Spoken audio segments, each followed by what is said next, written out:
So ఈ వీడియోలో పాలిమెట్రిక్ survey సంస్థకు సంబంధించిన ఎగ్జిట్ పోల్ చూద్దాము. టోటల్ వీళ్ళు వచ్చేసరికి ఓట్ పర్సంటేజ్ కూడా ఇచ్చారు.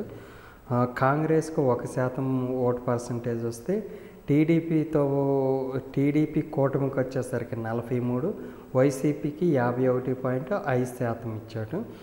సో ఇక్కడ వచ్చేసరికి కాంగ్రెస్ 0%, అంటే 1% వచ్చిన 0 సీట్లు. తర్వాత కూటమి 43% ఓట్లతో 39 సీట్లు వచ్చినాయి. తర్వాత 51.5% ఓట్లతో వైఎస్ఆర్సీపీ 113 సీట్లు తెచ్చింది. బట్ ఇక్కడ వచ్చేసరికి టఫ్, అంటే క్లోజ్ కంటెస్టెంట్ 23 సీట్లు ఉన్నాయి.